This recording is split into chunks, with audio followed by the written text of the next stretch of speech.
Mochet CM 125 Commerciale 1952.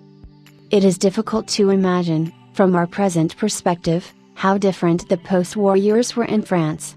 Horse-drawn wagons and carts were everywhere. The innovative wood or charcoal gas converters towed on trailers behind motorized vehicles were still very much a feature of everyday traffic. A great many of the superlative French pre-war cars had been destroyed or commandeered by the occupying forces, and only a fraction, perhaps hidden in haystacks and barns, survived the war. These were the grey years. Mochet's minimalist vehicles were a welcome addition to this landscape.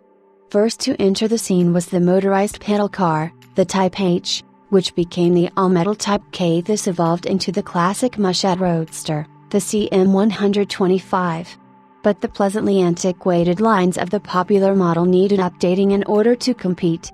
Also, the new order required a small, inexpensive, commercial vehicle, as the popular Vespa Ape was demonstrating so well in Italy. So it was no surprise that Mochet introduced two new models alongside the CM 125 looks in the fall of 1952, the CM 125 Commerciale and the pontoon-bodied CM 125 Grand Lux.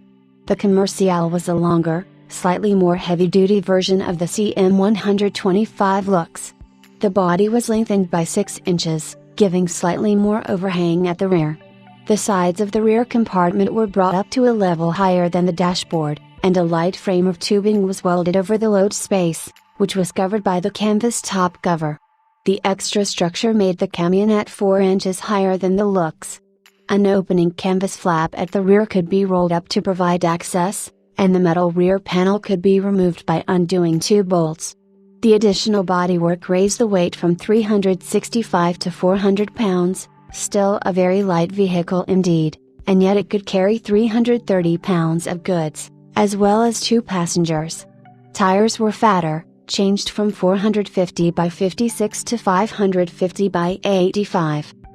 At 230,000, 250,000, and 270,000 francs respectively, the 3 Mochet cars were still much cheaper than their closest small car rivals at the Paris Salon, with the Citroën 2CV at 342,000 francs and the Rovin 3CV at 362,000 francs. Also, the 3 CM125s were available within weeks of being ordered from the small Mochet firm, where there was a waiting list of several of years in 1949 for the Citroën, and many eschewed comfort to get back on the road immediately. This gorgeous Mochet CM125 has been wonderfully restored in blue with black livery.